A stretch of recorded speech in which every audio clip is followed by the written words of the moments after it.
Alright, go. Si Lord ang inyo imagine. Good evening. Praise goes up so heaven can be open. If you want something from heaven, praise, pray, worship. You clap your hands because He is of who He is.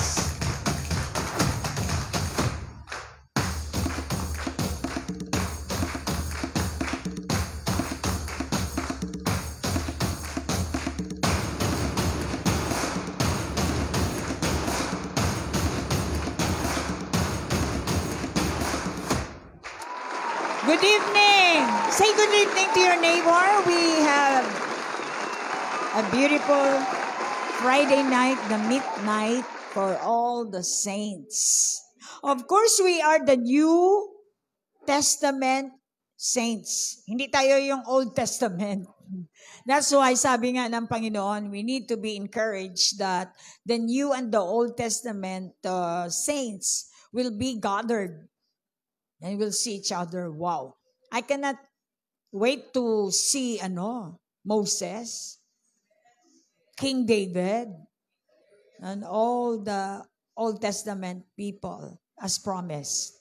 So tonight, I'm showing you that this is gonna be our subject matter for 3 months.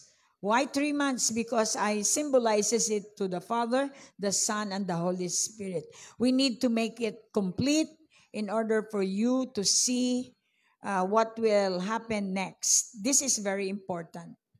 Importante tayong lahat. Don't you worry. Nahirapan tayo pag hindi tayo na-recognize. Lahat tayo ay ni-recognize ng Lord. Yan ang importante. So I would like to say good evening. Nandito po tayo sa pag-aaral, Equipping the Saints for the past, how many long years? 25 long years na po. Ay nag-start ito.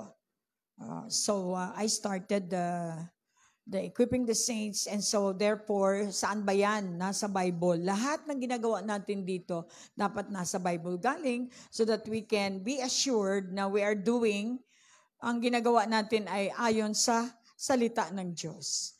So background, kailangan alaman natin kung ano tayo, sino tayo, ano ba dapat tayo, so that maintindihan po natin lahat. Magandang gabi kaila Edsel, kasi birthday ito ngayon ni Edsel Dumago, if you remember. And si Marilyn Dumago sa Cavite at saka mga Dumago family sa Tacorong. Of course, we continue to remember you in our prayers. You don't have to worry. Kapag ngay Jesus kayo, si Edsel ay masaya sa ngayon. Tayo lang ang hap-hap ang saya kasi nandito pa tayo. Bibili pa kasi tayo ng ulam. Samantalang si Edsel doon, di na siya bibili.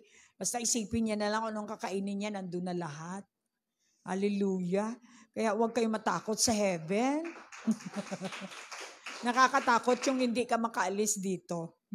Palakpakan natin ang Lord. So, ganun din ang mga birthday celebrants. My brother, the other day, ang brother ko si Amado Villegas, ngayon si Eugene Villegas, and tomorrow is si Julie. Ganun eh. Pag July month talaga, puro lahat Villegas yan. Kaya hindi na naganda ang nanay ko noon pa. Biruin mo, araw-araw ba naman? Sabi niya, para fair, walang handa.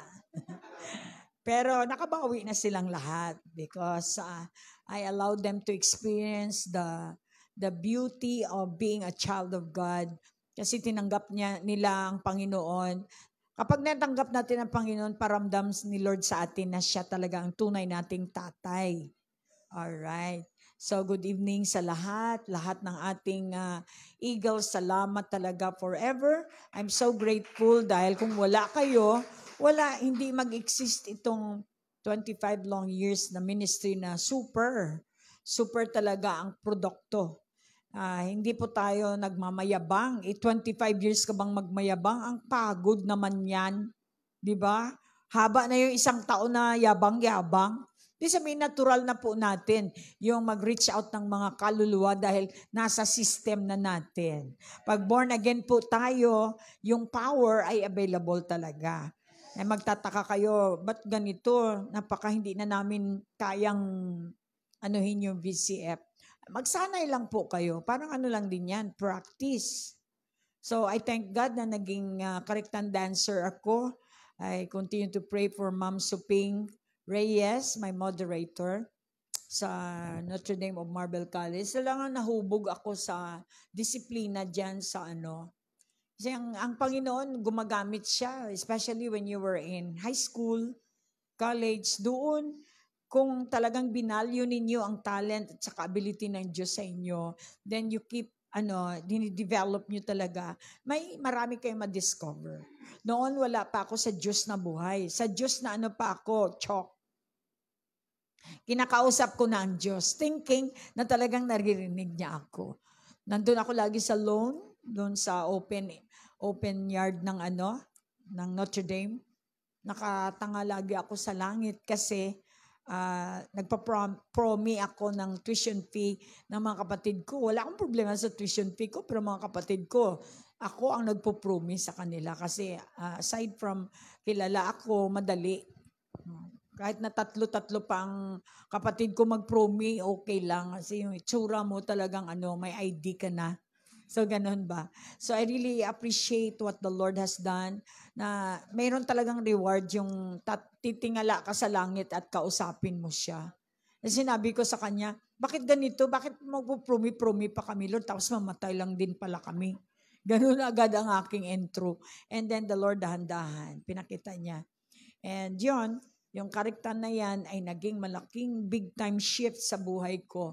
My inspiration is ayokong maging manatili kami na mahirap. Mahirap kasi kami. Ang father ko, yun lang ang kaya niya, yun lang talaga. 8 kami. And then, syempre, yung parents ko hindi kayang i-send kami sa school. And thank God na nandun yung may isa sa inyo, sa 8, ako yung talagang passion ko talaga ang mag-aral. Talagang gusto ko mag-aral dahil alam ko deep inside my heart, kapag may mag-aral talagang alam kong magbabago ang sitwasyon namin. Dahil sugarol ang lahat kong pamilya. Yon. Tapos talagang wala kaming opportunity na umangat. So the only way is that I have to go to school. Talagang binigay ko ang the best. Kaya masabi ko, I know the word excellent. Hindi ako bright, hindi ako beautiful. Hindi ako beautiful noong araw. Kasi hindi ko rin appreciate yung sarili ko. I rate myself talagang very down dahil in poverty kami. But my inspiration talaga is yung walang bigas. Maganda pala pag mahirap ka. Tapos, syempre pag mahirap ka, gagawin mo lahat, di ba? Pag medyo may pera ka kasi prima donna ka. Syempre wala kang gagawin eh. Di ba? Pero ako lahat, wala po akong tuition fee, free. Ginawa ko yun para ma-free talaga ako. I have to maintain my grade and then nagtatrabaho pa ako sa laboratory para lang ma-enroll ko yung mga kapatid ko. Also, thank God for my husband na tumulong sa akin para i-raise up namin ang aming family. Kahit hindi man yan, alam ko naman deep inside, na-recognize sa mga kapatid ko yan. So, I just give God the glory. Yon, ang pamilya natin, hindi siya lalago hanggat tamad ka. Kahit walang-wala ka, basta't masipag ka, nakita ni Lord yan. So, nakita ni Lord na kasi hodang 1:00, 2:00 na ako umuwi. Gusto ko lang ma-improve yung craft ko. Kaya considered akong excellent sa correctant dance troupe. Siyempre, bago ka mag-excellent, lahat, disiplinado ka sa time, disiplinado ka sa school mo, kailangan ma-maintain mo yung grade mo. Otherwise, hindi ka rin ma-carry ng correctant kung hindi mo ma-maintain yung grades mo. So, yun ang naging hudyat. Naging tool na ginamit ng Lord para ako madisiplina. Disiplina lang naman talaga ang kailangan. So kung nahihirapan ang mga anak nyo, the best yan. Hindi yung gawin nyo sila mga senyorita, wala talagang mapuntahan dyan. Kaya nga yung mga triplets ngayon, tinitraining ko na mawala na sila ng nani para sila na ang magnanani sa amin. Nagets nyo? Because it's a matter of discipline. So, we're going to ask God's revelation kasi ang Diyos po natin ay a revealed God. Siya mismo ang nagre-reveal sa sarili niya. During the time na ako ay Catholic pa, ako ay religion, panay misteryo ang lahat. Yan ang ibig sabihin ng misteryo, lahat ay may takip. Pag na-born again ka, lahat ay i-unveil. Yan ang ibig sabihin ng revelation. We need to define terms here. Revelation of Jesus Christ. This is the first day of our subject matter about Revelation or Apocalypse. Ang libro na to ay nasa huling it's the last book of the Bible. Dahil ito na po yung pinaka-finale. In other words, it's just like a drama, merong beginning at merong end. So, kailangan malaman natin ang background. Okay? Ano ba nangyari? Ba't tayo napunta dito sa mga rapture na to? No? So, yon. Kasi pinagtatawanan ka na lang ng tao dahil wala ka nang isagot. So, you need to read the Bible, get the story, so that you can participate. We're all human being, and siguro naman alam nyo na tayo ay nasa universal creation ng Panginoon. So, ang planet Earth ay napakaliit but it is a special. Why? Because ito ang gusto niya i-express sa kanyang sarili, na siya ay buhay. Kaya nga dito niya nilagay ang air na suited for human life. Well, hindi mo makita sa Mars yan. Punta ka doon, patay ka. That's why this is very special. You have to know that para at least yung knowledge na na-acquire natin, para siyang jigsaw puzzle. And when the Holy Spirit, who is the author, kailangan maniwala ka na author siya.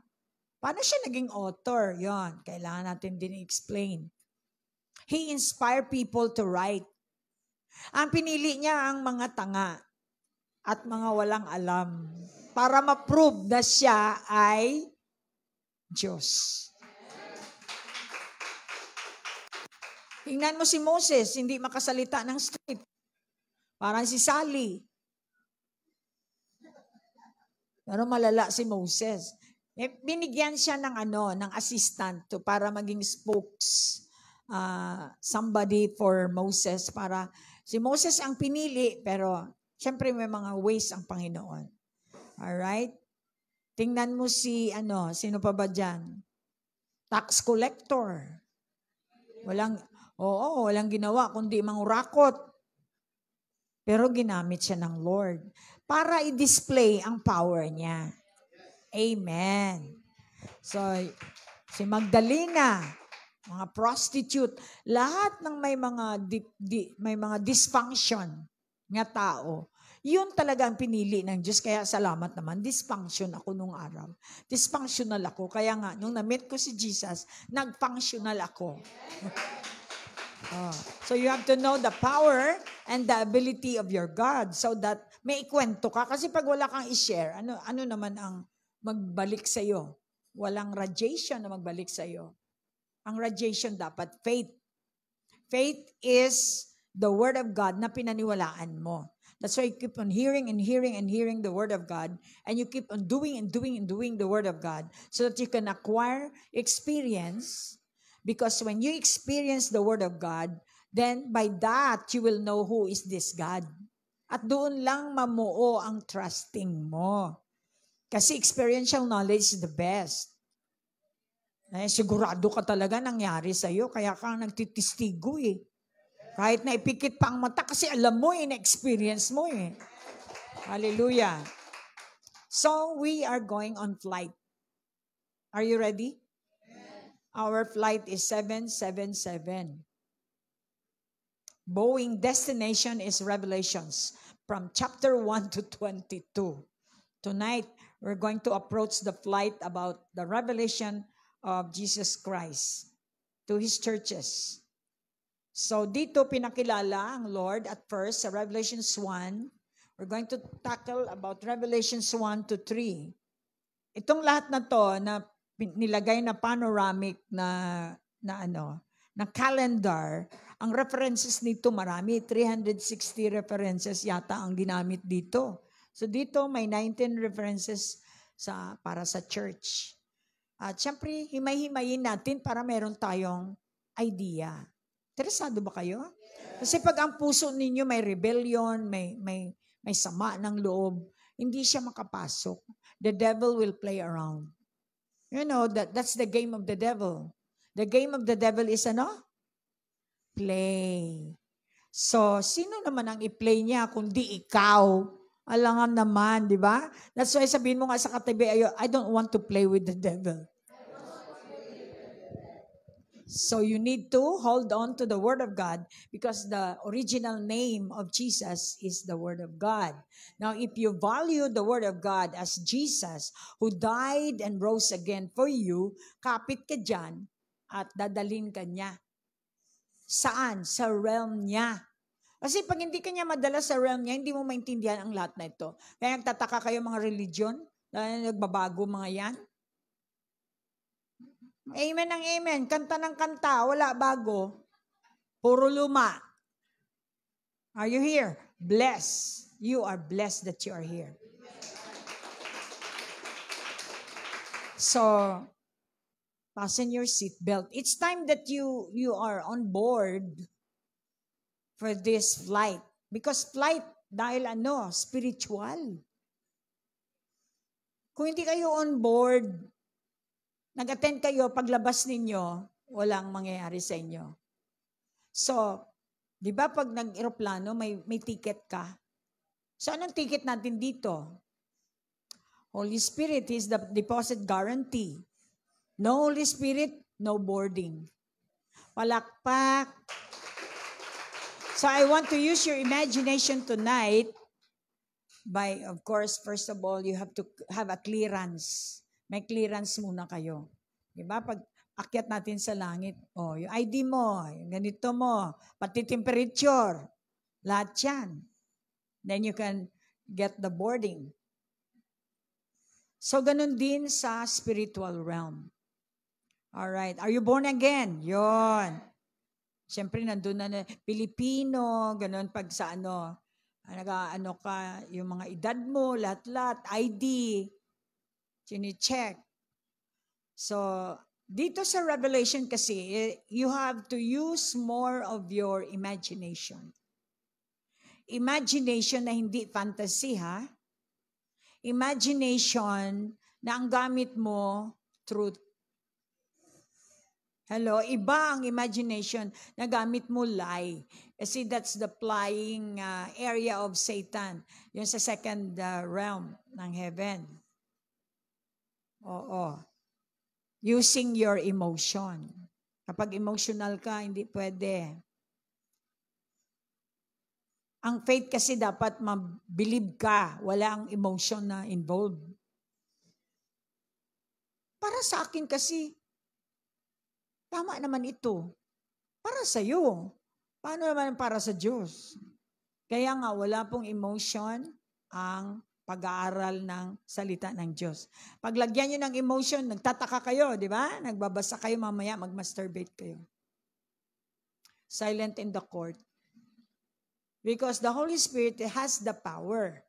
Kaya nga, yung Holy Spirit ang ticket mo.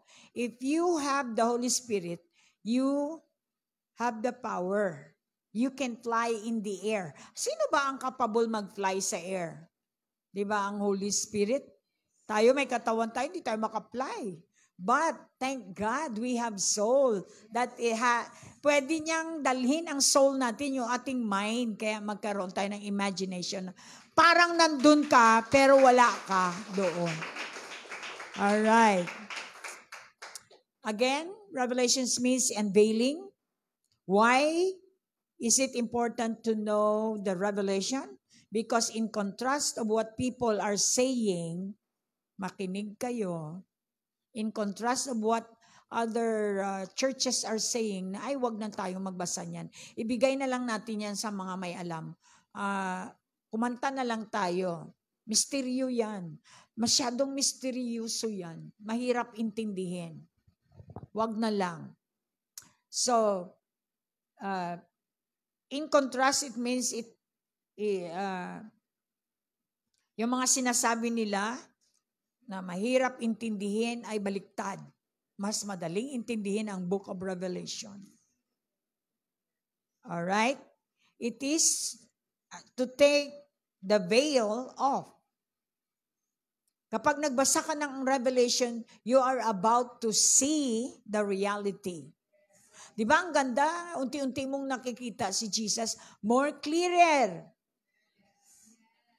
If you read the book of Revelation, you will going to see the glorified Jesus very clearly that He is a judge of all the earth and also a priest, leader. Unti-unti mong na-unveil kung sino siya. From the baby sa crib, papunta sa soon coming king. How could you justify that kung hindi mo alam?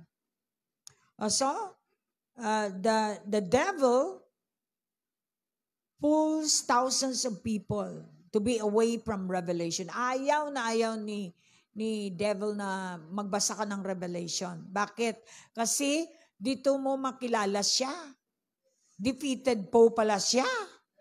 Hindi natin yan nakita dahil hindi naman tayo nagbabasa. Di gusto ko na lang matakot-takot sa devil. Samantalang dapat pala ang devil matakot sa'yo dahil ikaw ang may power and authority. See? In contrast. So, you have to know that ayaw niya makita, malaman mo na cast out siya sa heavenly realm. Siyempre ngayon, magdi-discover ka, magre-research ka, paano yung prayer ko? Pwede palang masabotahe ni Satan. So, kailangan, abutin mo yung heaven of heavens. So that talagang yung prayer mo, nakakapasok sa throne of grace and mercy. So then, ayaw niyang malaman na siya ay na-cast out, being cast out from heaven. Kasi pag nabasa mo yan, malalaman mo dyan sa Book of Revelation. At ayaw niya ring malaman that the ultimate triumph of Jesus Christ, which is His enemy, will be revealed to you. Yung kung alam mo ang wakasan, hindi ka na maano ng kalaban. Dahil alam mo na ang mangyayari. So hindi ka matitinag kasi alam mo na. Ay ayaw niyang malaman mo. That's why knowledge is very, very important. This is the very basic thing that we have to have as a believer. No knowledge, no relationship. That's why God desires intimacy. Alam ni Satan na sa masturbation talagang ma-intimate ka niya. Wise siya kasi alam niya rin yan. Kaya nga ang gusto ng Lord, di ba dyan sa Book of Revelation, therefore, behold, I am standing outside your door. Hindi ibig sabihin na wala si Jesus sa'yo. I'm standing outside your door. I'm knocking. Tapos sabi niya, you let me in so I could dine with you. Hindi ibig sabihin wala siya sa'yo. Ang ibig niya sabihin, intimacy. Pero sad to say, marami tayong mga Kristiyano, ayaw natin ng intimacy sa Panginoon. Gusto lang natin knowledge. Alam niyo ba kapag kumain ang Diyos na kasama? Kasi sa Jewish tradition, kapag may pinakain ka, tapos kumain kayo ng 2 oras, katulad natin, kumain tayo ng mahabang oras kagabi, it's an intimacy. Pareho kayong kinakain, parehong papasok sa katawan ninyo ang the same food. That's why sa Jewish tradition, pag inimbita ka to dine in, eating the same food is intimacy. Kaya yun ang sabi ni Jesus, therefore I knock at your door, let me in so I could dine with you. He wants intimacy. Kasi inner siya sa loob siya Nag-work siya sa loob. Naririnig ako ngayon ng demons. Nasa inyo kung palayain yung sarili nyo. You've got to know how to self-deliver yourself. Lust is very, very real and very horrible. It's going to destroy you. Hindi lang yan isang spirit, marami siya. Fornication, and then later on, molestation. Yun yung mga activity ng lust. Malice here, malice there. So junkie ang mind mo kapag hindi ka na-deliver sa lust. You hear me? Help yourself. Hindi kailangan na dumami at magbarangay sila dyan tapos hindi mo na kaya. Saka ka palang magsabi. It's too late na. You need to save yourself. Kapag nakarinig kayo ng rebuke dito at nagabato, may nagabato, it's the spirit. That's the spirit. Ara sa inyo nasa inyo kung sama kayo. You become rebellious. So what will happen if you rebel against God? The Holy Spirit is crippled. Hindi siya makagalaw. So hindi kanya matulungan. So you live your own. Although ang Holy Spirit nasa iyo, hindi siya makagalaw dahil hindi siya gumagalaw sa rebel spirit. Hindi siya pwedeng mag-lead kapag may ibang spirit. Kailangan palabasin mo yan so that the Holy Spirit can lead you all throughout.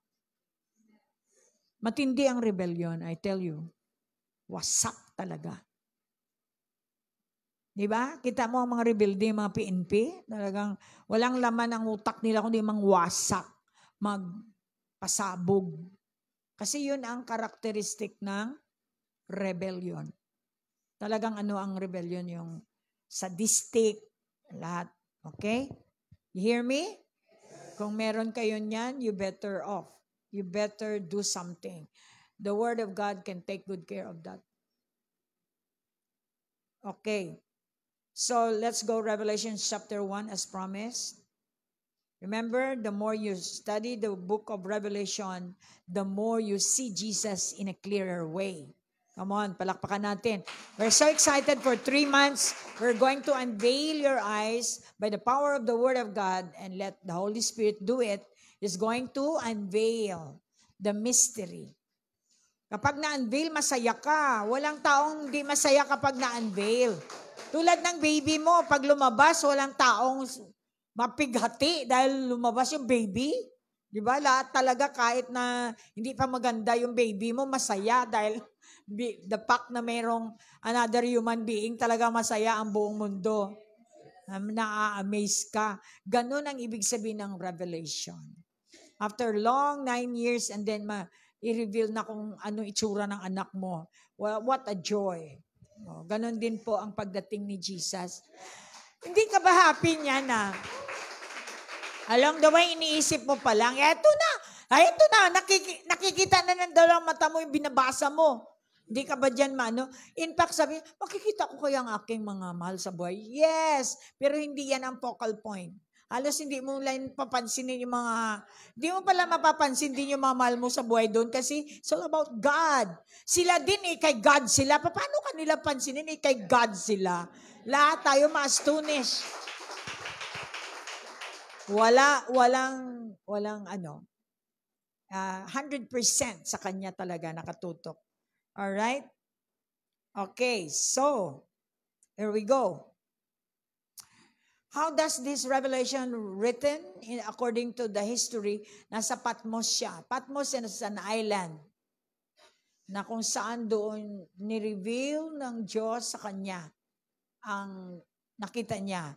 And believed to be na parang na-caught up siya. Kaya meron tayong idea dito, mag-ring ka. Pag nagbasa ka ng, I don't know if I was in the spirit or I was in the body, sabi ni Paul, ni John. And so, mag-ring talaga. Narinig ko to Absent in the body is present in the Lord. O parang, jigsaw puzzle na. Dandahan naman na connect. Tapos when he was caught up in the third heaven, so may idea ka ngayon sa rapture, madagdagan yung interest mo sa rapture.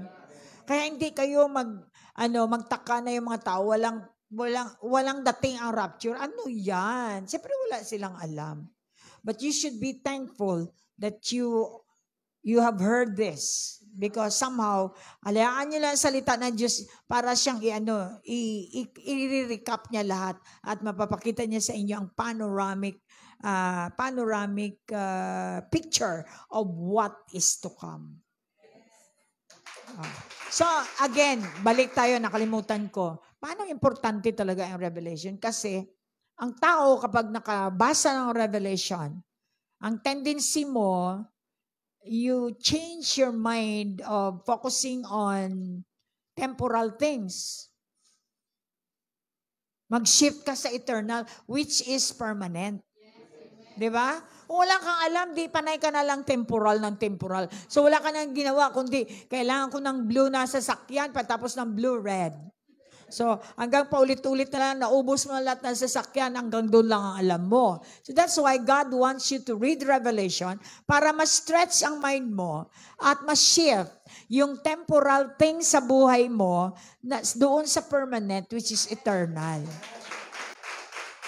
Kaya makita mo, ang taong nag-shift na is more happier naman than the people who are in the temporary. Sa temporary, wala siyang worry, kundi pagkain, pera.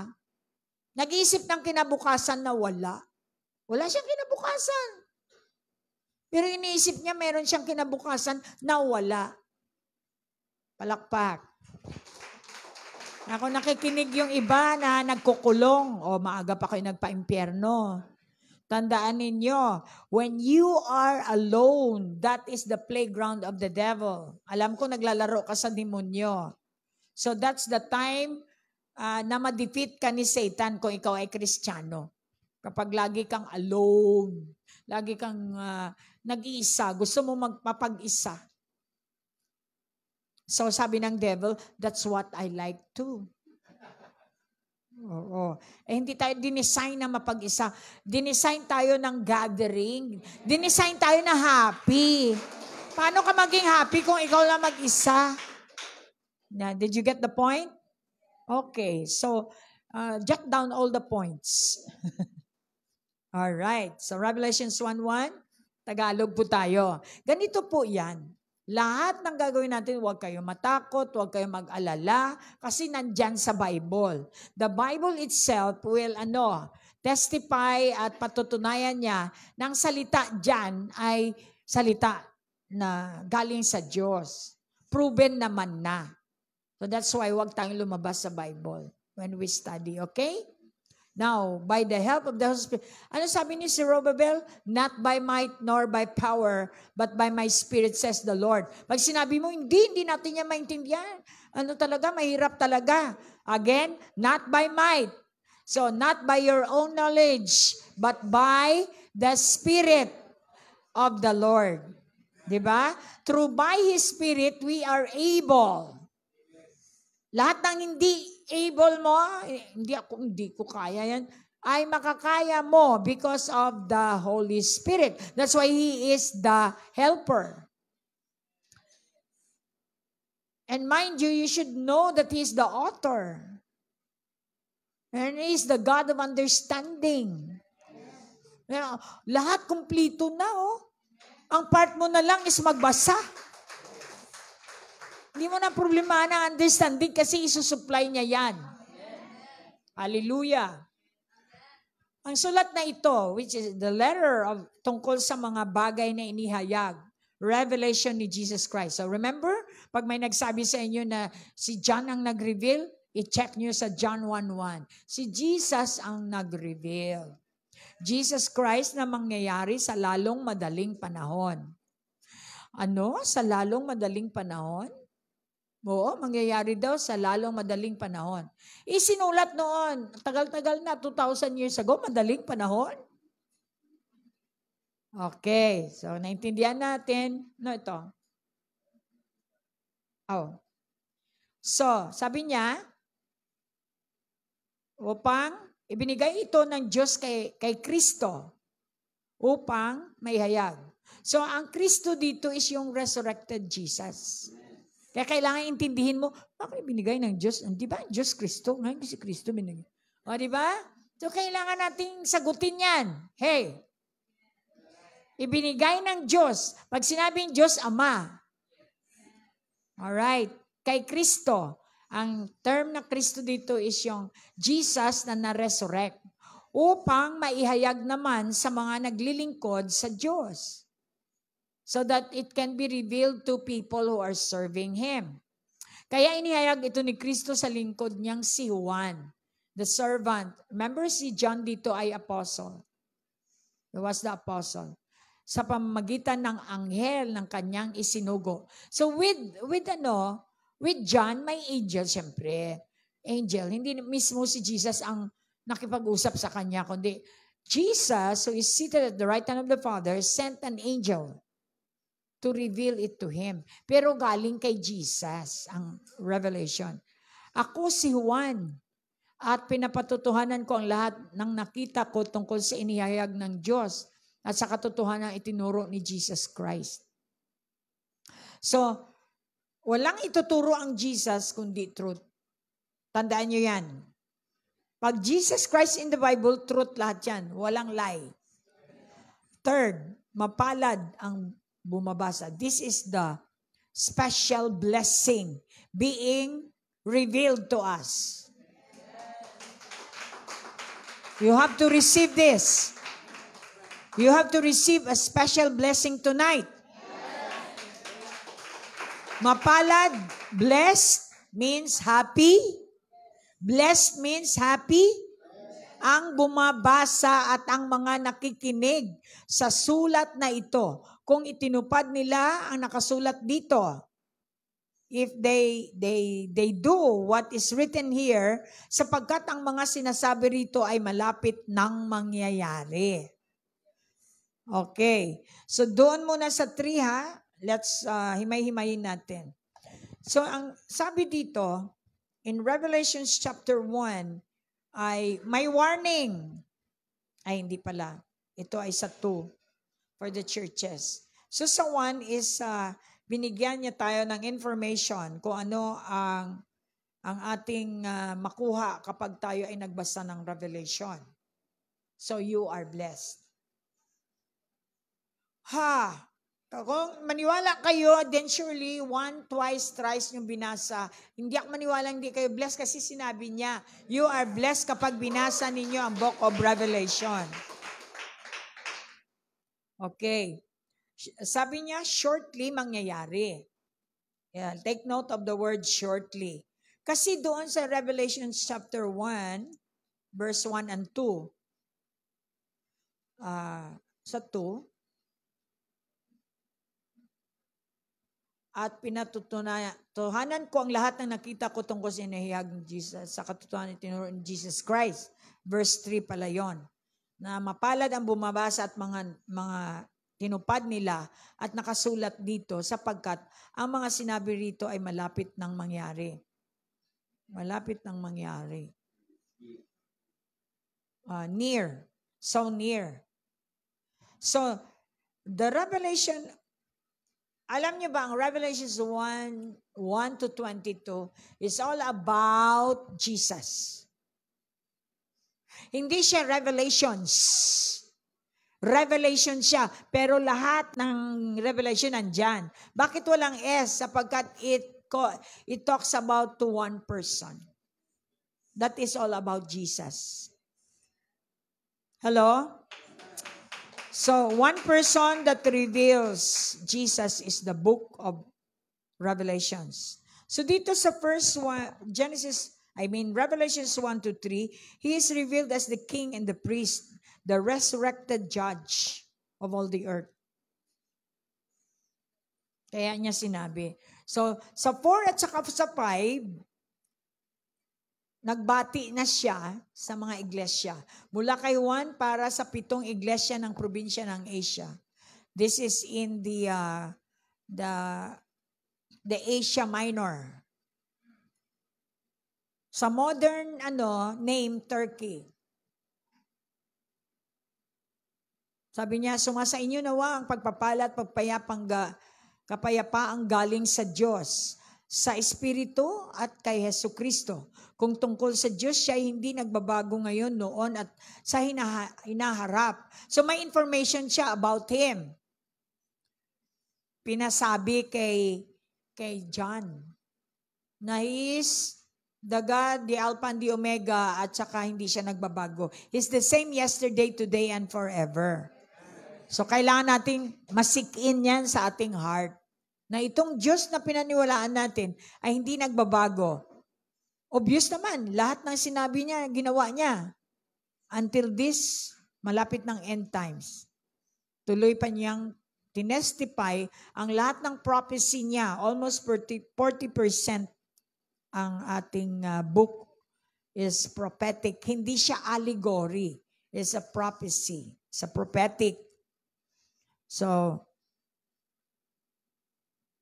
it is a revelation of one particular person, Jesus Christ, on the book of Revelation. Di ba? Maganda yung alam mo na para at least mapabilis, hindi yung na nagbabasa ka, ang dami mong tanong. At least may information ka.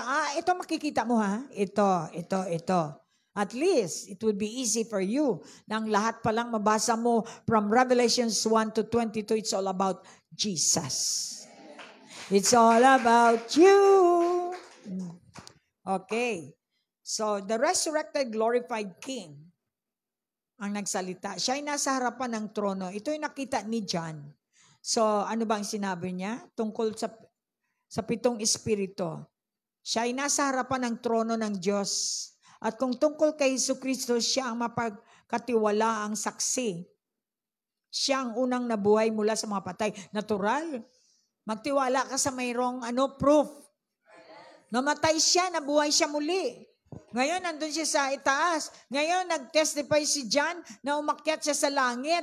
And then, kinausap siya, isulat mo ito. Natural. Maniwala si John kasi si John naka-witness kung sino si Jesus magmula nang siya ay apostle pa lang. Ganon magbasa. Kailangan mag-research. At siya rin ang namumuno sa lahat ng hari sa lupa. The King of Kings. Dito sa lupa, iniibig niya tayo. He loves us. Di ba? Ni-reveal niya na yan sa John 3:16. Talagang iniibig niya tayo. Even in the book of John, he keeps on telling, I love you sa kanyang disciple. Alam mo, pag disciple ka ni Kristo, panay ang receive mo ng I love you. The moment na nagdi-disciple ka, talagang you are inspiring Him So marinig mo, may maramdaman ka talaga na parang nasiyahan siya sa ginawa mo. That is what we call inspiration from the Holy Spirit. Inibig niya tayo at sa pamagitan ng kanyang dugo, iniligtas niya tayo sa ating mga kasalanan. Do not forget about the payment of your sin. Now, how would you affirm na ikaw ay may dugo ni Kristo? Di ba? Pag wala kang dugo, anong gagawin mo? Kain ka ng balot. Kain ka ng mga substance na mag-produce ng dugo, di ba? So, para gusto mong ma-affirm, kain ka ng salita ng Diyos, basa ka ng basa, para may dugo talaga na substance talaga na may dugo ka ni Kristo. Then maramdaman mo talaga, Lord, thank you. Kasi the life that I'm living now is the life coming from the Word, which is Jesus. Hallelujah. Sabi ko sa iyo, basa lang kayo ng basa, may maalala kayo. Tama, Iniligtas niya tayo sa ating mga kasalanan. Ito ay nabanggit sa Book of Romans, Book of Galatians. Kasi nagbabasa kayo. Verse 6, ginawa niya tayong mga hari at mga pari, king and priest. So ano meaning ng king? Dominion. They have power and authority, di ba? So, ito pa lang sa verse 6 pa lang. Kailangan maglaro ang inyong mga imagination, hindi yung literal kayo. Saan ko ito nabasa? Sabi niya, di ba? He gave you power and authority. Para ano yung power and authority? Hindi sinabi niya scepter and crown. Sinabi niya power and authority. Symbol. Alam mo ang Bible, symbol. Symbol. Puno ng symbol. Bakit gumagamit ng symbol? Bakit gumagamit ng symbol ang Bible? Para i-project niya ang culture, time. Nakatulad pag sinabing Babylon, wow, may dating. May agad ang isip mo, Babylonian system, world system, world, ganon. Symbol yan. Trumpet, symbol yan. Seal. Pag nakarinig ka ng trumpet, seal, and bowl, alam mo, yan ay symbol ng rat. O, di ba? Sinabi bang rat dyan? Hindi, bowl. Kaya nga, symbol. Amazing, right? So, palakpakan natin ang Lord. Kaya nga, kailangan revealed person ka para maintindihan mo. Katulad nitong tayong mga hari. Siyempre, kung ikaw hindi mo alam, wala kang nabasa, tayo mga hari. Sino tayo? Hari pala tayo. O, diba? So, maalala mo na sinabi niya, behold, the Father gave me the power and authority. Therefore, go and make disciples to all this nation. Siyempre, disciple na tayo, may hint tayo na tayo ay nagdadala din ng power and authority niya. So, therefore, tayo yung mga hari dito. At mga pari upang maglingkod sa Diyos. So, bakit pari? Ano ba ang pari? Spiritual leader. Kaya pag may naposes, pumupunta sila sa'yo. Hindi yung ikaw ang naposes. Pupunta sila sa'yo, humingi sila ng power and authority mo dahil alam nila na ikaw ay priest. Priest means tagadala ng power and authority, dominion over demons. Priest.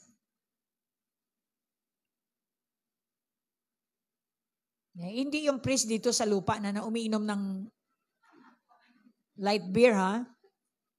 Pari means sa Bible po ay naglilingkod sa Diyos sa pamagitan ng kapangyarihan. Pari ka nga, umiinom ka, tapos nandun ka sa sabungan.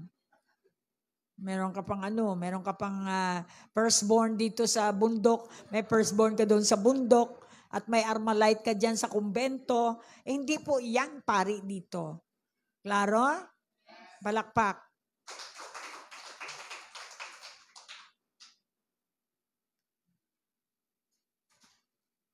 Upang maglingkod sa Diyos ng kanyang Ama. Sa kanya ang kalwalatian, kanino? Kay Kristo. Ang kapangyarihan magpakailanman. Amen. So ito ang greetings ni na nagdadala ng information. Revelations 1 pa lang yan, ha? Dito tayo sa 7. Magsipaghanda kayo. Be prepared. Darating si Jesus na nasa mga ulap. Gumanon ka agad. Nasa Thessalonians ito, Palakpak. Kaya nga, iba talaga, pag nagbasa ka before, may historical background ka bago ka magbasa ng Revelation. Kaya nga, sabi mo, misteryo talaga yan, hindi ko maintindihan yan, huwag na lang natin basahin. Interesado ka kasi meron kang alam. Pag may alam ka, pag pumasok ka dito, alam mo ba ang Revelation parang water, clearer ng clear, nagpapaklear ng clear hanggang sa ang image ni Jesus ay lalong nagki-clear. Very special ang Revelations kasi ang demon at ang devil ay nanghihina sa iyo. Ngayon din. Nakala mo okay ka, pero hindi nila ma-resist ito dahil ito ay revelation. Pag revelation, di ba, sa iyo ang katotohanan. Di ba, pag ikaw ay sinungaling, tapos ito ang ebidensya, mamumutla ka talaga. Amen. Ganito ka-powerful ang revelation. Kaya kung ako sa inyo, you read the book of Revelation, makikita siya ng lahat ng tao. Pati na ang mga pumatay sa kanya. Sa kanyang pagdating. Di ba? So, mayroong kang idea. Ito ay rapture. At iiyak ang mga tao sa lahat ng bansa sa mundo dahil sa takot nilang sila ay maparurusahan. Dahil meron silang alam. na niya. Totoo ito at talagang mangyayari. Sinabi pang totoo, talagang mangyayari. Yung mga mata ninyo mukhang di pa tumitinag. Totoo nga talaga kaya yan.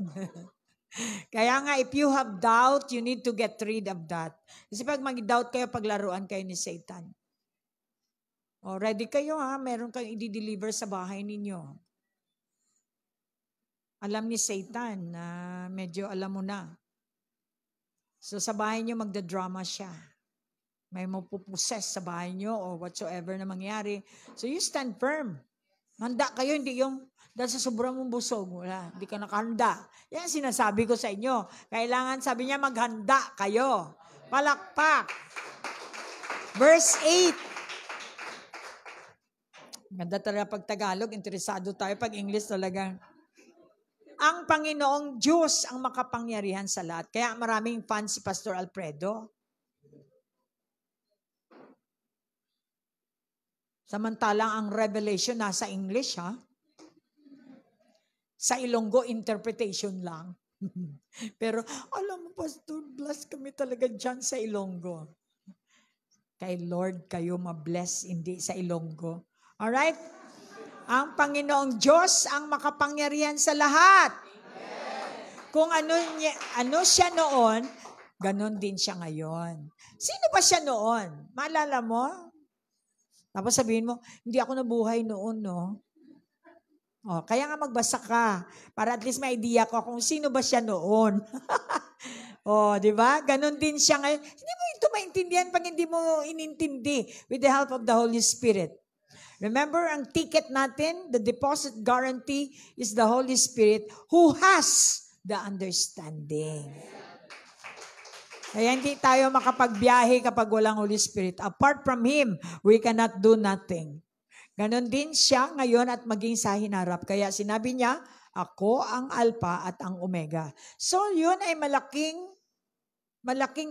trust mo na talagang tapos na ang story. Wala kang dapat alalahanin dahil si Jesus pa lang sa unahan, si Jesus din sa dulo. So ang gawin mo na lang, kumapit ka in between para hindi ka mahulog. Palakpakan. Verse 9. Ako si Juan na kapatid ninyo at kasama sa paghihirap, paghahari at pagtitiis dahil tayo ay na kay Jesus. Remember, kapag nasa kay Jesus nung araw, siyempre ma-imagine mo, sinusunod nila si Jesus, di ka ba mahirapan niya na tinalikuran nila ang kanilang mga pamilya, ang magandang bahay nila, sumama sa bangka, at 3 taong ikot-ikot, yan, nagsiseminar sila, ang kapagkain nila, isda sa umaga, isda sa gabi, wala sila noon mga ramen. Ramen. Wala sila ng yak mix. Itinapon ako sa isla ng Patmos. Ito yung island na ngayon ay maganda na. Dati noon talagang rugged na Patmos. Pero in that Patmos area is very nice area somewhere doon nga sa Turkey banda. Dahil sa pangangaral ko ng salita ng Diyos at ang katotohanan ng itinuro ni Jesus. Noong araw ng Panginoon, pinuspos ako ng banal na Espiritu. What do you mean by pinuspos? Anointed. Anointed in the Old Testament, it is blessed. Pinagpala ako ng Panginoon. Pag narinig niyo yung anointing, the meaning is blessing. So pag sinabing blessing, hindi pera. Blessing is spiritual power. Empowerment. Empowerment of God, that is anointing. Ibang bigyan ka ng abilidad na hindi natural. Yun yung anointing. Dati natural ka, ngayon may extra natural, may supernatural ka dahil God anointed you. Alright? At narinig ko ang malakas na tinig na parang tunog ng trumpeta mula sa aking likuran. At ito ang sinabi sa akin. So, sinalaysay ni John ang kanyang experience. Are you listening there? Isulat mo kung ano ang makikita mo.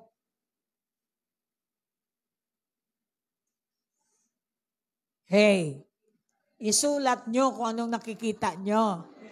See, the book of Revelation is a now thing. Sinabihan niya si John, isulat mo kung anong makikita mo. To wing equipping the saints. Isulat nyo kung anong nakita nyo dito. Ang nakita ninyo is revelation. Sad to say, maraming Kristiyano walang nakita. O ito Kaya isulat mo na ngayon. Ano bang nakita mo? Ibig sabihin ng nakita dito is understanding. What did you get? What did God reveal to you? At ipadala agad sa 7 iglesia, sa Efeso.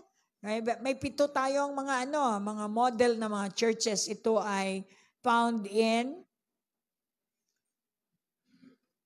somewhere in Asia Minor. At yun ay Turkey sa modern.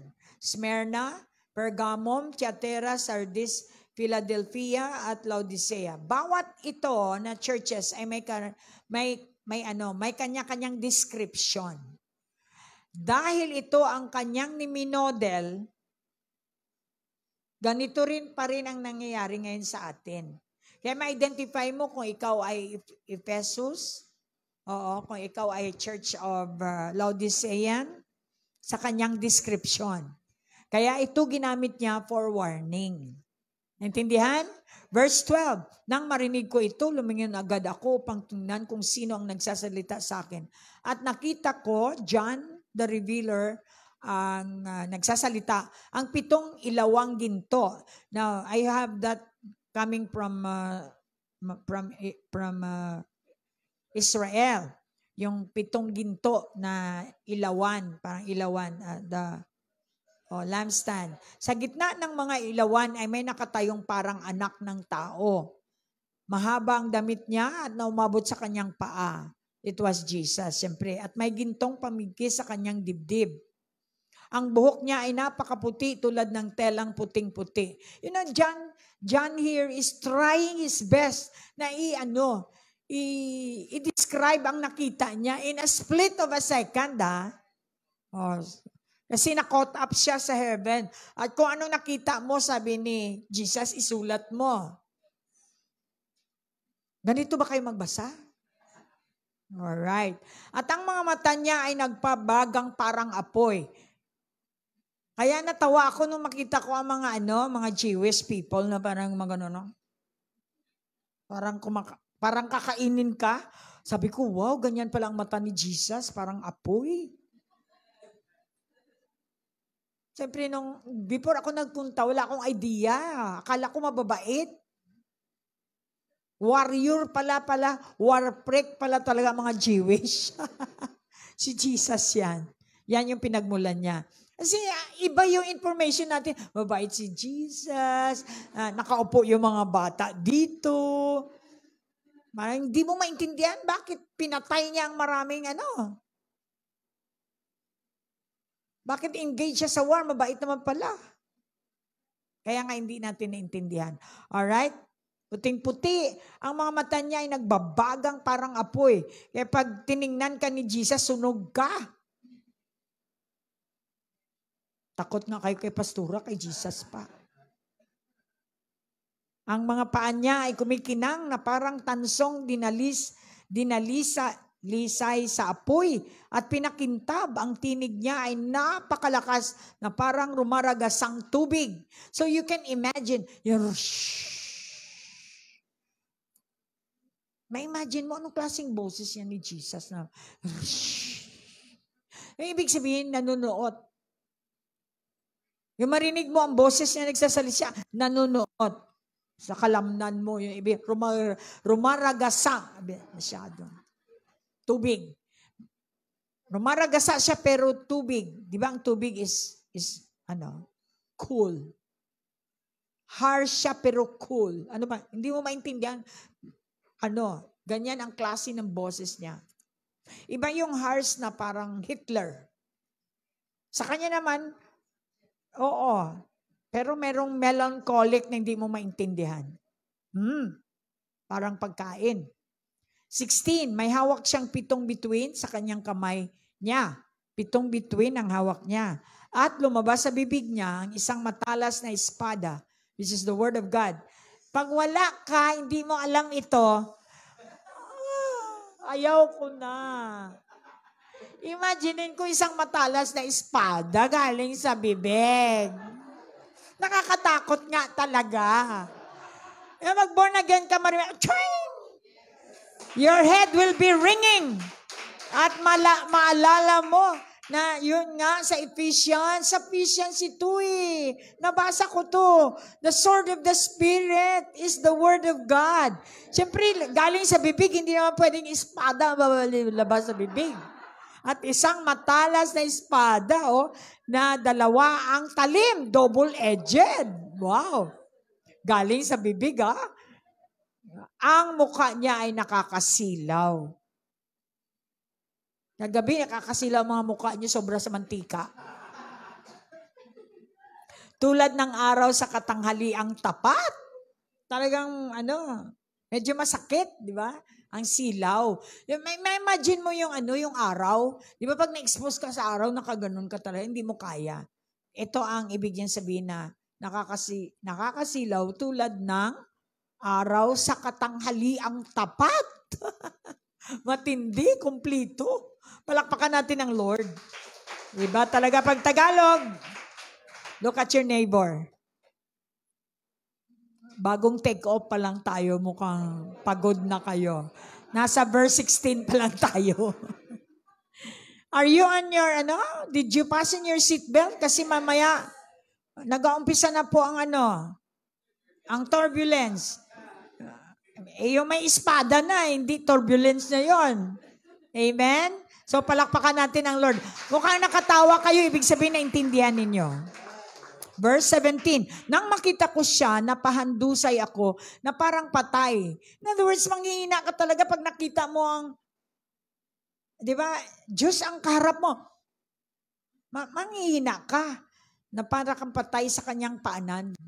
Kasi na-realize mo, the more you see God kasi, the more you know that you are nothing.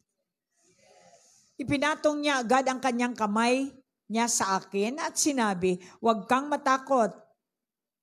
Ako ang simula at ang katapusan. So, yun ang hudyat.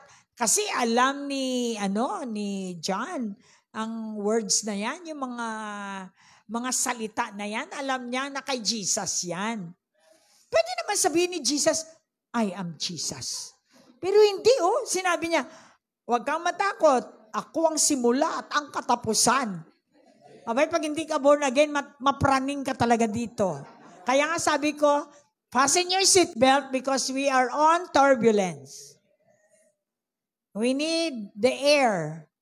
Kasi pag wala tayong air, hindi natin ito mag-grasp. Hindi tayo makahinga. Kaya nasa 17 pa lang tayo. Okay? Okay. Inhale, exhale. Huwag kang matakot. Ikaw ba naman makakita ka ng ganun?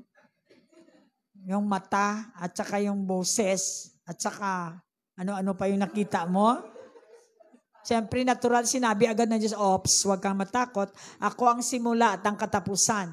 Ako'y buhay magpakailanman. So talagang mapa-amen ka kasi alam mo yung word na I'm the beginning and the end. Alam mong siya yung resurrected Jesus. Namatay ako, dinescribe niya pa, pero masdan mo, buhay ako at hindi na muling mamamatay. In other words, pinakita ni Jesus ang kanyang resurrected body kay John. Ito. To prove na darating ang araw. Ano ba kayo? Mukhang wala kayong interes. Siyempre, kaya nga i-jot down ninyo. Sige lang, letter by letter. Ay, paandarin nyo yung Holy Spirit para di ba, makita ko mukha ninyo. Parang may nakita, parang may nasilip. Yun yung revelation. Di ba parang ganun. Sulat na sulat. I-allow mo ang Holy Spirit na mag-ano sa'yo. May papakita siya sa'yo. Salita na narinig mo pero amazing ngayong gabi. Meron na kayong nakikita. Yun ang ilalagay nyo, ang nakita nyo. O, pwede nyo ilista yan mamaya. Di ba? Hindi yung literal na literal, tapos wala. Pag uwi, wala. Kasi yung revelation galing sa Holy Spirit. Okay? Nasa ilalim ng aking kapangyarihan ang kamatayan. So alam mo na kung sino, di ba? At ang lugar ng mga patay. Under sa kanyang kapangyarihan. So may imagine mo, wow, totoo. Nag-confirm ito. Nung sinabi niya, nung namatay siya, you should believe this. Nung namatay si Jesus, diretso siya sa impyerno. At least may dalawa. May iba talagang langit. Kaya sabihin mo sa katabi, magbasa ka uli. Kumbaga sa school, back job. Hindi mo talaga inintindi. Tingnan mo, napatawa yung sa likod. Kasi hindi mo binasa. Nung namatay si Jesus, saan siya pumunta? Sa impyerno. Anong ginawa niya? Ginawa niya yung key.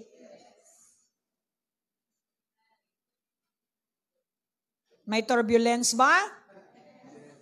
Yes. O, tighten your seatbelt pa. Kaya meron pa. Alright. Alright. Dandahan lang. Baka ano kayo. Ngayon nyo lang narinig. Si Jojo, parang ngayon niya narinig na punta si Jesus sa impyerno. And then on the third day, rose again. Kaya sabi niya, at ang lugar ng mga patay ay under sa kanyang kapangyarihan dahil totoo yung sinabi niya, right after death, pumunta siya at kinuha niya ang key. Alright? Kaya, nung kinuha niya ang key, ano ba yung story dito sa key? Twing! Gagano na naman. So, flashback yung history. Yung iba kasi hindi nagbabasa kaya walang history. Mahirap talaga pag wala kang historical background, nagbabasa ka ng Bible. It's useless. So, flashback, ano bang nangyari? So, ito ay property ng Diyos, tinorn over sa atin, tao. So, may power and authority tayo. Ngayon, dahil sinuko natin ang power, the moment you sin, you turn over the key to Satan. Ngayon, sino ang makapangyarihan over you? Si Satan, di ba? That's why naging slave ka niya. Pag sinabi niya ma-masturbate ka talaga. Kasi slave ka eh. Lahat ng makasalanan, madali kang madala. Kasi nga under ka sa kapangyarihan ng mga patay. Ngayon, si Jesus, binawi niya yung tinorn over mo. Kaya nga, binayaran niyang kasalanan mo para i-turn over uli sa'yo. Ang key, so that this Satan na naging boss mo ay baliktad. Ikaw na ngayon ang magiging boss ni Satan. Kaya sabi niya, isulat mo ang mga bagay na ipinakita ko sa iyo. Di ba? Third day. On the third day, He rose again as promised. Para ipakita sa atin na, okay, Patrick, you don't have to go to hell, okay? I'll go to hell for you.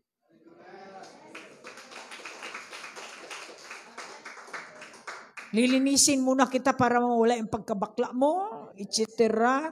And then, ito turn over ko ang key. Kasi hindi ko ma-turn over sa iyo ang key hanggat hindi ka mature. Baka mamaya ibang susi ang paggamitan mo niyan. Diba? Kailangan mag-mature ka para ibigay sa iyo ang susi.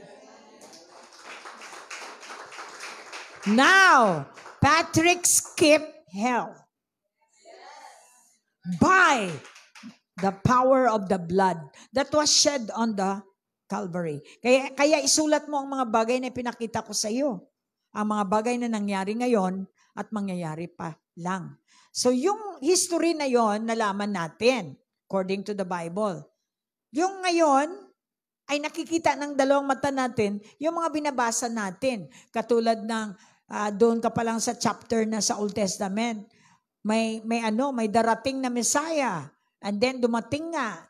Yun yung ibig sabihin na ang prophecy ay umandar na until now. Lalo siyang naging clearer nung sinabi niya na i-anoint ka niya, naramdaman mo naman na ikaw ay binless. Kaya kita mo ang buhay mo ngayon, iba na. Itsura mo noon hindi ma-drawing. Ngayon, madrawing na. Hallelujah. Ang mangyayari pa lang, okay, 20 minutes, ang mangyayari pa lang is, what we call prophecy. It's the word that has been given to us na siguradong mangyari. Yan ang ibig sabihin ng prophecy. Verse 20, ito ang ibig sabihin ng 7 bituin na nakita mo sa kanyang kamay. Nandito rin ang explanation. Hindi ko maintindihan itong 7 bituin nito. Sa kanang kamay niya at 7 ilawang ginto at 7 bituin at ang 7 anghel, puro 7. 7 anghel nagbabantay sa 7 iglesia at ang 7 ilawang ginto at ang 7 iglesia. Why? Because 7 is perfect number. Yon ang ibig sabihin. Then, yon ay warning o introduction ni Jesus, revelation ni Jesus sa church. So may hint tayo na babalikan niya ang church kasi mayroon siyang instruction. Sa Revelation chapter 1 pa lang yan. So ang pinakabuod sa verse 19, Revelation 1:19, ang pinakabuod ng chapter 1. 1:19, ano ang sabi niya sa 1:19? Kaya isulat mo. Ito yung pinaka-theme ng chapter 1. Look at your neighbor. Personal ito. Isulat mo. Para ito sa atin. Isulat natin kung ano yung narinig nyo na salita, may ipapakita ang Lord sa inyo. Yun ang isusulat nyo. Hindi yung literal kung ano yung sinabi. Isulat. Nandiyan na yan sa Bible. Kukopyahin pa pati period. Revelation na tayo, mga pastors. Alright? Revelation means trust ka sa Holy Spirit. Siyang nagre-reveal. Kaya ang isulat mo, yung revelation niya sa iyo ngayon. Ang revelation niya sa iyo ngayon, parang ganun din ang sinabi niya kay John. Kung anong nakita mo, ang nakita doon is revelation sa atin. Sa kanya nakita niya eyes to eyes. Tayo, wala tayong nakita. Narinig lang natin, pero yung Holy Spirit ngayon, may pinapakita siya sa iyo. Yan yung revelation. Naintindihan? Naintindihan talaga, ha? Okay, palakpakan natin ang chapter 1. Pinakita niya para ipaalam sa atin na sa atin din ito lahat. Kaya nga meron siyang greetings sa 7 churches. Na ito ay nagsisimbolize ng churches ngayon, ng katawan niya. May warning siya. So, I have allowed you to read this, di ba? Nagbigay ako ng assignment sa inyo nito. Ang 7 churches na to, alam nyo yan. I-describe. Kaya would be your assignment. Basahin po ninyo kung saan kayo nabilong. May description dyan. Walang perfect na church, kaya nga may warning bago mahuli ang lahat. Sa buong chapter 2, let's go sa pinakadulo. Alright, sa pinakadulo ng chapter 2, kaya makikinig, pag-iisipan ninyong mabuti ang sinabi ng banal na Espiritu sa mga iglesia. So in other words, ang iglesia ay merong angel. It can be a pastor in one church. Hindi mo naman pwedeng masabing angel yung pastor na yan kung may porno. Hallelujah. Mukhang wala may nag-amen. Kayong nakikinig, pag-isipan ninyo mabuti ang sinabi ng banal na Espiritu sa mga iglesia.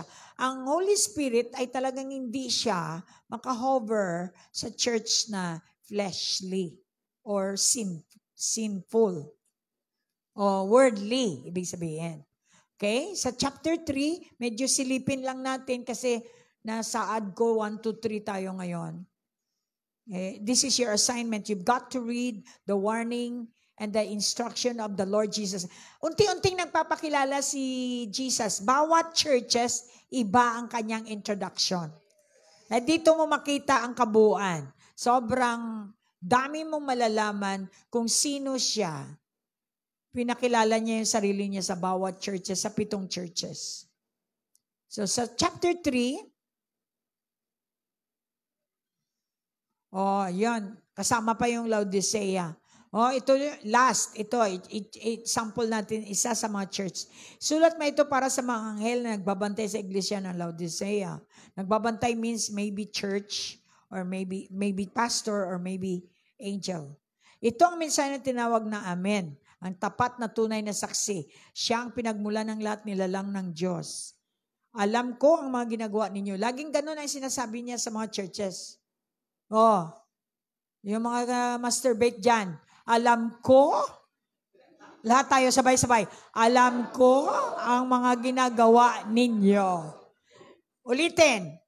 Alam ko ang mga ginagawa ninyo. Okay, wag kalimutan. Alam kong hindi kayo malamig o mainit.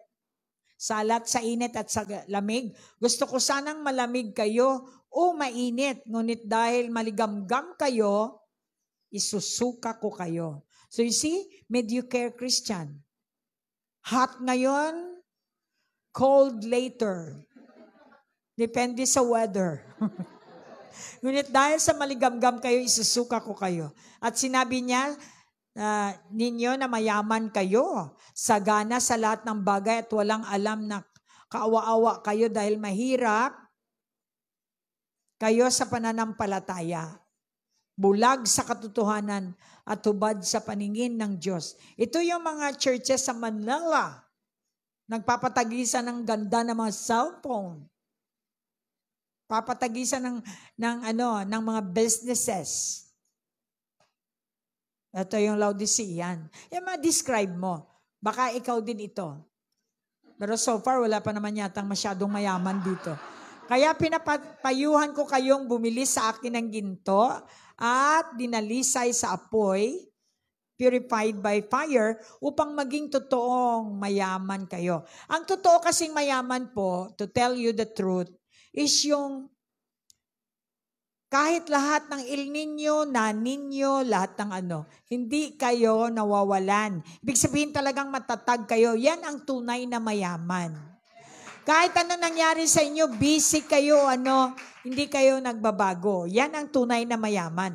Ang tunay na mayaman ay matatag. Come on. Kaya nga kailangan natin ng training upang magpakatatag tayo katulad ng mga pulis. Talagang nag-training sila. Sa akin dito, sabi niya, maging totoong mayaman kayo. Sa kanya, maging totoong mayaman tayo. Totoo nga naman. Pag sinabi natin mayaman tayo, nakataas ang kilay ng mga milyonaryo dito sa pera.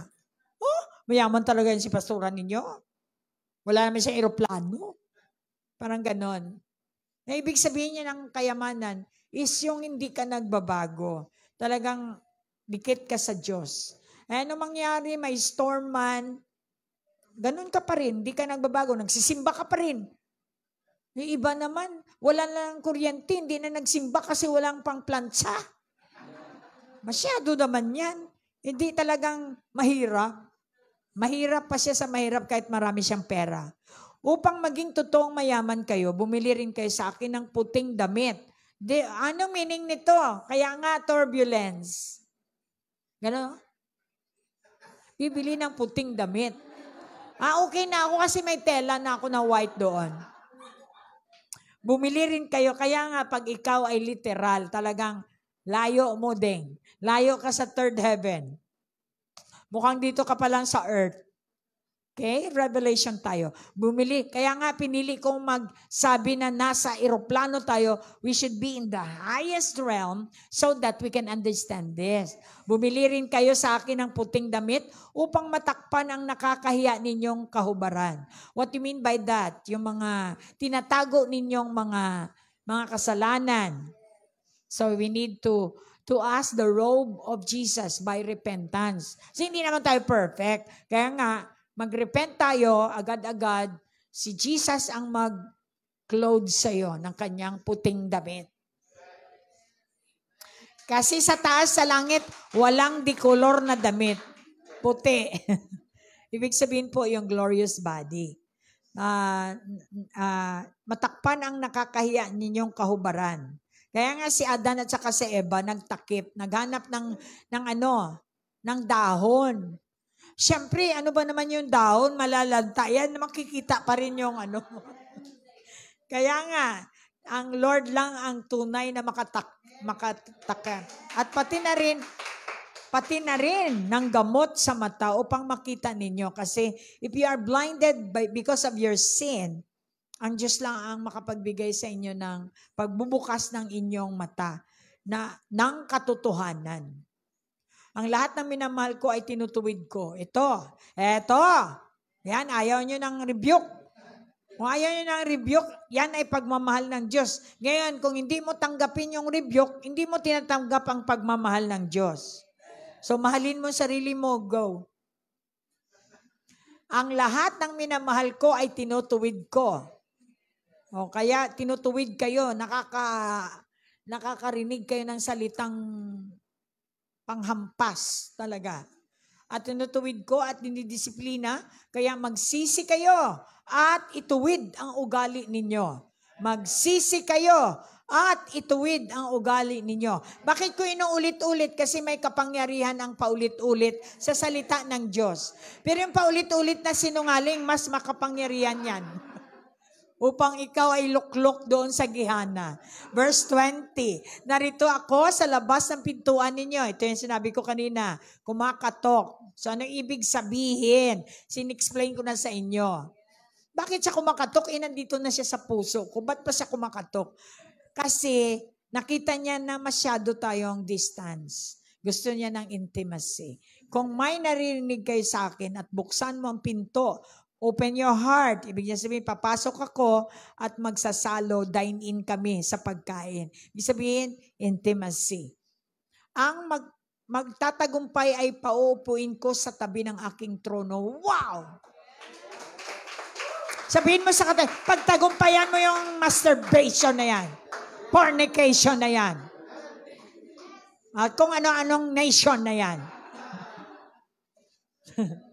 God is going to give you an overcoming spirit, not by might nor by power, but by my spirit, says the Lord. Kaya nag-aaral tayo to become an overcomer.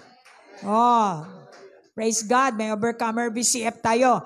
Yung overcomer ng mga kasalanan, naghihintay sa inyo. Ang inyong reward ay tabi ng trono ng Diyos.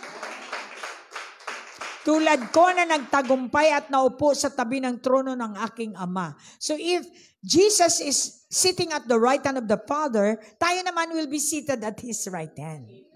Kayong nakakarinig sa pag-iisipan ninyong mabuti ang sinabi ng banal na Espiritu sa mga iglesia. Ito po ay reward at warning.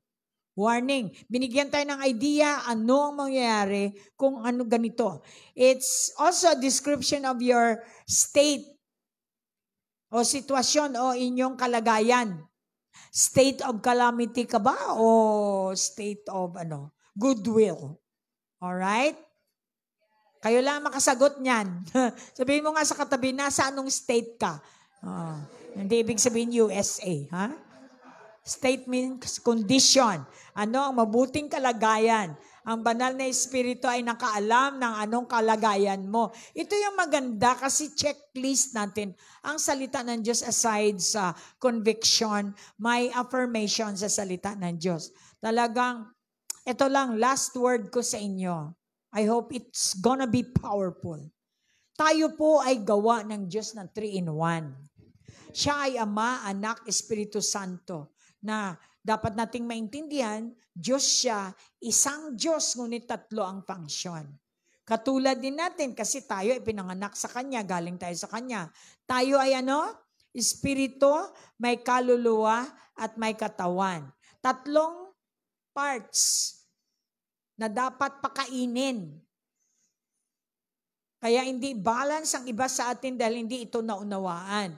Ang espiritu mo ay may Diyos. At yan ay ang Ama, pag-ibig. Kung ikaw ay mapapasa ilalim dyan sa Diyos na Ama, sa iyong puso, sa iyong inner court, then you have the love of God. Malaman mo talaga ang kulang sa love. Wala. Hindi niya ginawang Lord o Diyos na may-ari ang Ama sa kanyang puso. Sino naman ang na-assign sa iyong kaluluwa? Ang salita ng Diyos, Jesus. Pag nagbasa ka, nahugasan yung kaluluwa mong marumi. Bakit kaya mong makipagtalik sa kapwa lalaki. Kasi ang kaluluwa mo, nasa septic tank. Kailangan lang ng hugas. So, sinong Diyos na nag-take care niyan? Si Jesus, the Word of God.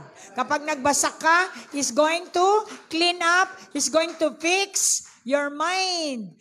And eventually, ang mind niya ay papahiram niya sa'yo. Will, power, and emotion. Will mo ay magiging will niya kapag ikaw ay nakipagniig kay Jesus sa iyong kaluluwa.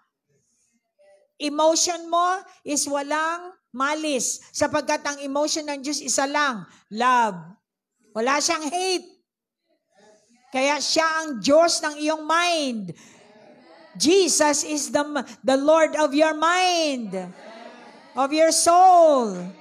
Hallelujah! So pag may sumagi na mga bastos, kasi nakikita natin yan sa cellphone, you can reject that. At gamitin ang bibig, double-edged sword. Lalabas dyan ang matalim na makapatay sa espiritu na gustong magluklok dyan sa utak mo.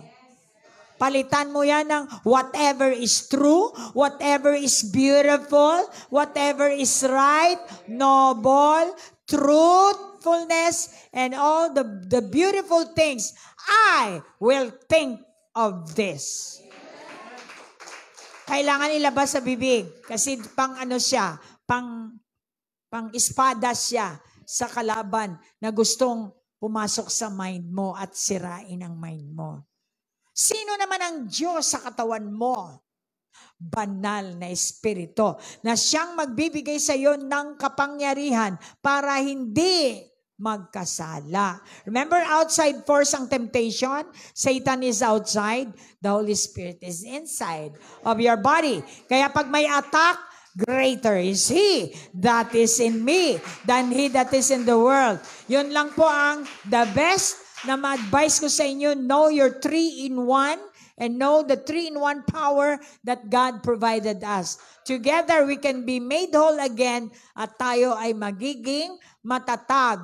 Sa ating weaknesses, the grace of God is more than sufficient. Kaya managumpay tayong lahat. Revelations 1 and 2, 3. Okay, for a while tayo ay maglapag sa Hong Kong para kain ng ice cream. So, magpa-flight po tayo sa chapter 4 to 6 next time. Be touching tribulation for a little. Kailangan malaman natin at kailangan natin i-supply ang knowledge natin about hell. Alam niyo ba kapag hell ang ating topic, which is yun ang pinakamaraming message ni Jesus sa Bible, ay bumabait ang tao. Pag langit, nagiging masungit ang mga tao, nagiging impyerno ang dating. Kasi langit talagang wala kang gawin. Pero sa impyerno talagang para kang kaya doon, excited ang impyerno na message kasi marami ang maborn again. Amen? So for a while, let's touch down Hong Kong. Where is Hong Kong? Okay. Dito, dyan, sa upuan mo, yan ang Hong Kong. Hong Kong. Alright. Anong gagawin? Mag-relax at magmuni-muni. Sa Hong Kong kasi maganda doon. Or maybe sa Santorini. At doon tayo, himay-himayin ninyo yung Revelations 1, yun ang ibig sabihin ng mag-relax muna, mag-touchdown muna, di ba? Mahaba ang biyahe natin Revelations 1 to 22. In the middle, you need to a little bit relax. Kasi ilang turbulence ang nadaanan natin. Hindi kayo nakaramdam ng turbulence kasi binigay ko na agad ang smooth. Kasi naman, kung hayaan ko lang kayo, 1 to 3, mukhang hindi nyo maintindihan yung mga symbolic doon. Kaya ngayon happy kayo kasi binigay ko na sa inyo ang revelation. Continue to utilize or to develop your ability of getting the picture from the Holy Spirit Himself. The revelation, I mean. Katulad ko, nag-enjoy ako kasi revealed ako. Pag kayo revealed na, mag-enjoy kayo sa mga, ito, babasahin pa naman natin yung, yung dragon, yung lumabas yung kanilang, yung mga nila, mga tail nila, pumapatay dyan. Turbulence yun sa inyo. Kaya kailangan ihanda nyo yung mga sarili. Amen? So, is it good to read Revelation? Did God promise blessing to you today? Yes. Because unti-unting mararating kalangitan at bituin. Unti-unting naaaninag ang tunay na Jesus. Noon parang shadow lang. Ngayon unti-unti mo nang nakikita. So exciting. Okay, so let us pray. Kung kayo ay hindi pa talagang totoong nakatanggap sa Panginoon, kailangan po ninyong tanggapin upang matanggap ninyo ang deposit guarantee dahil lakip doon sa personal Lord and Savior. Yung totoo kaya pag totoo talaga ang pagtanggap ninyo, all you have to do is to confess. Hindi naman kailangan ma-feel ninyo kasi wala pong emotion. Ang pagtanggap, ito ay decision. You keep on receiving kasi ang salita naman ng Diyos, pag narinig mo ngayon, yung salita na yon. Tanggapin ninyo ng buong puso. And you keep on confessing that truly He's the Alpha and the Omega at lahat yung mga naririnig nyo at maririnig pa ay kailangan papasok. Ipapasok sa inyong mga puso.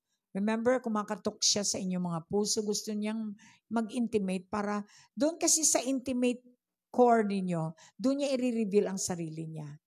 Exciting.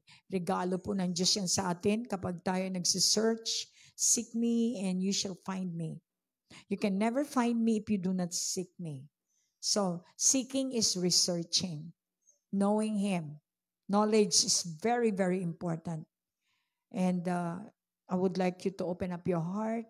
And this time, please have intimacy with God and check yourself kung anong klaseng church kayo bago dumating siya. Kasi babalik siya sa church na sinabi niya dyan sa chapter 2. Kung gusto niyo kayo ang babalikan na church, check it out. Na dapat kayo merong babaguhin, i-adjust upang tayo ay ma-qualify doon sa rapture of the church. Father, thank you for your word tonight. I open up my heart. Please, Jesus, come. Dine with me, Lord. I'll dine with you. I desire to have intimacy with you from time to time. I want to know you more. I'm hungry of you. I want to be with you, Lord. Please help me. Give me strategy on how to seek you and how to be filled with your Holy Spirit. Thank you, Jesus. Thank you for dying for my sin. Forever grateful that you are my Lord and my Savior. In Jesus' name, amen. Ganun po manalangin. Hindi kailangan pari-pariho pa ulit-ulit. Laging depende sa inyong nadagdag na alam. Okay? When you want to join us, we're going to sing Awesome God. He's truly awesome. Amen? Amen.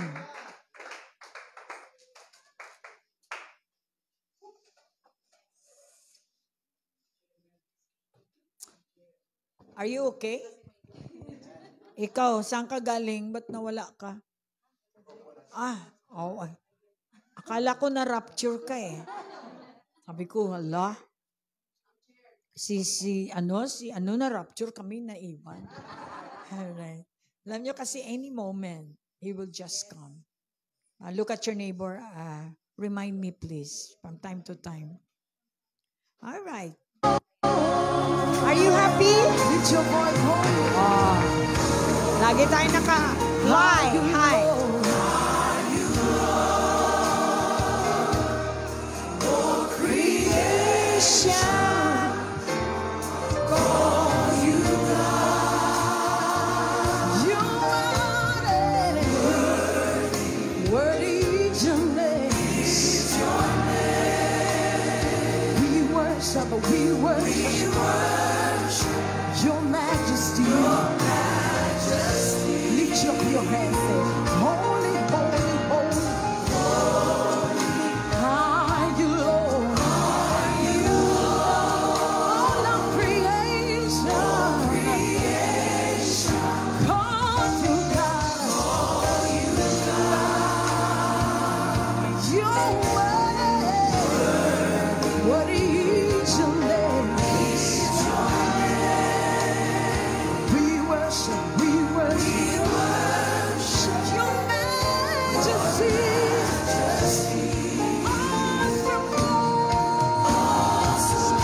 Everlasting King, Savior, Redeemer, you are King of Kings, Lord of Lords, everlasting King, Savior, Redeemer, so we worship you, our King, everlasting King, Savior,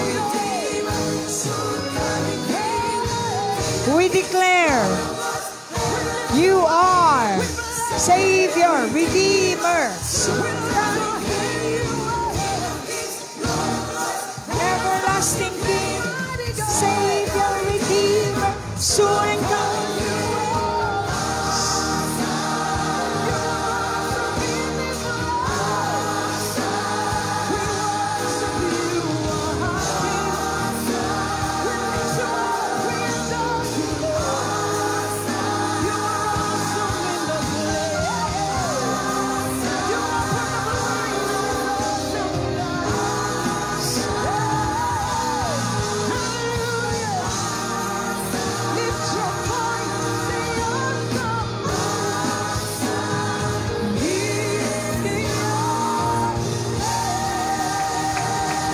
Father, we thank you.